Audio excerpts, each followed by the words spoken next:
Part 2. மலேசியாவில் இறங்கினதுக்கப்புறம் இந்த railway ஸ்டேஷனில் தான் கேஎல்லில் இறங்கிட்டு குலாலம்பூரில் இறங்கிட்டு கேஎல் சென்ட்ரலுக்கு நாங்கள் போனோம். இது ட்ரெயின் வழியாக போனோம். அப்போ எங்கள்கிட்ட கார்டில் தான் கேஷ் இருந்துச்சு, கையில் கேஷ் இல்லை. ஆனால் நம்ம டூரிஸ்ட்டுன்றதால கையில் தான் காசு வச்சுருக்கிறது பெட்ரு. ஏன்னா எல்லா ட்ரெயின் டிக்கெட்டும் நம்ம கையில் தான் எடுக்கிற மாதிரியான ஒரு சூழ்நிலை வரும். அது மலேசியாவில் ஒரு பெரிய பில்டிங். நாங்கள் போகிற இடத்துலலாம் அது ஒரு ஐடியலாகவே இருந்துச்சு. ஏன்னா பார்த்துட்டா நம்ம ரூம் கிட்ட இருக்கும்னு.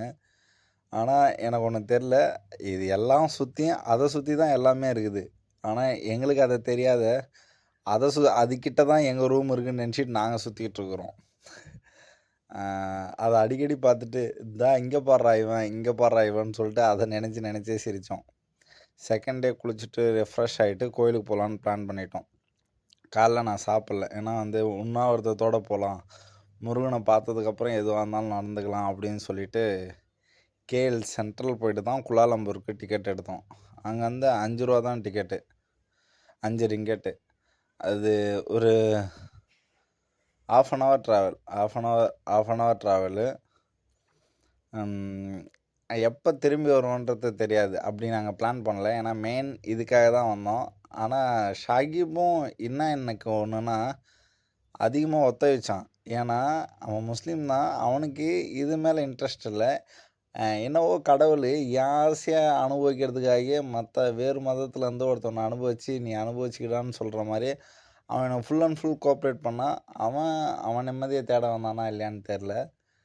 நான் இது சுயநலமாக சொல்லணுன்னா, என்னோடய தேவைகள் நான் உள்ளுக்குள்ளார எனக்கு தெரியாத ஒரு கட்டி வச்ச கனவு அது கடவுள் யாரோ மூலயமா அதை அனுபவிக்க வைக்கிறாருன்ற மாதிரியே நான் நினச்சிக்கிட்டேன்.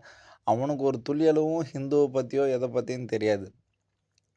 ஆனால் நாங்கள் போகிற பயணத்தில் இதுக்குள்ளார வந்தாலே கிருஷ்ணர்னா யார், சிவன்னா யார், இதுக்குள்ளார இருக்கிற கதைனா என்னன்றத, இது ஒரு புத்திசத்துலேருந்து வந்தாலும், ஒரு ஜெயினிசத்துலேருந்து வந்தாலும், ஒரு கிறிஸ்டின்லேருந்து வந்தாலும், ஒரு முஸ்லீம்லேருந்து வந்தாலும் ஓரளவாக எல்லாருமே தெரிஞ்சிக்கக்கூடிய இடத்துக்கு நாங்கள் போயிட்டோம். வந்தாச்சு. பத்திக்கோ மலை தான். நான் கண்ணாடியிலேருந்து ட்ரெயினோட கண்ணாடிக்கு வெளியே இருந்து எடுத்தேன் இந்த வீடியோவை. அந்த மலை ஃபுல்லாக வெளியே தான் மலை, உள்ளார ஃபுல்லாக ஒரு டப்பா போட்டு கமுத்து வச்ச மாதிரி இருக்குது. அவ்வளோ பெரிய மலையும் குகை தான். இதுதான் மிராக்கிளே. இந்த உலகத்தில் தெய்வீக சக்தி இருக்குதா, இதெல்லாம் சாத்தியமா, அதெல்லாம் எண்ணிகிட்ருப்பாங்க இல்லையா, அவங்களுக்கு எல்லாத்துக்கும் அதிசயம்னா என்னன்னு தெரியாத இருப்பாங்க இல்லையா. எதுவுமே ஹேண்ட்மேடு இல்லை, எல்லாமே இயற்கை மேடு.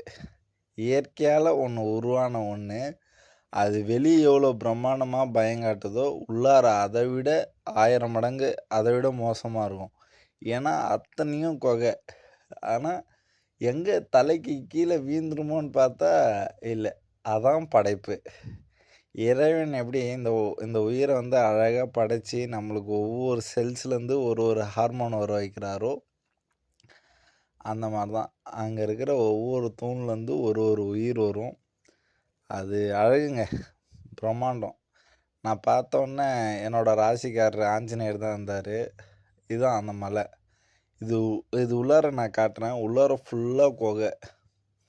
ஆனால் நீங்கள் என்ன நினைப்பீங்க, டூரிஸ்ட்டுக்காகவே உருவாக்குனது அப்படின்னு நீங்களும் என்ன மாதிரியே நினச்சிருந்தாலும் நினச்சிருப்பீங்க.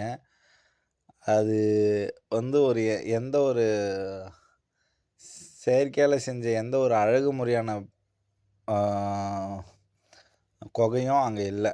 நீங்கள் பார்க்க தெரிஞ்சுப்பீங்க. அடுத்த இன்னொரு பார்ட்டு வீடியோவில் நான் பேசக்கூடாதுன்னு நினைக்கிறேன். ஏன்னா அடுத்த இன்னொரு பார்ட்டு வீடியோவில் ஃபுல்லாக குகை. நான் அங்கே என்ன பேசுனேன்னு தெரில, ஆனால் அங்கே ஏன்னா தப்பாக பேசியிருக்க வாய்ப்பு இருக்குமோன்னு எனக்கு தோணுது. என்னை தப்பாக நினைக்க தோணலாம். இருந்தாலும் அது லைவில் நான் நிறையா பேசியிருக்கேன்னு மட்டும் எனக்கு தோணுது. அது கடவுளுக்காக பேசியிருக்கேன். லைவ்லேயே எதனா ஒரு பேட் வேர்ட்ஸோ நான் எதனா தவறாக பேசியிருந்தாலும் என்னை மன்னிச்சிருங்க. மற்றபடி தீங்கான செயல் எதுவுமே நான் செஞ்சுருக்க மாட்டேன். அநாகரிகமாக உங்களுக்கு பிடிக்காத மாதிரி எதையுமே நான் செஞ்சுருக்க மாட்டேன். வார்த்தைகள் தவறாக இருக்கும். அதை மட்டும் கோச்சிக்காதீங்க.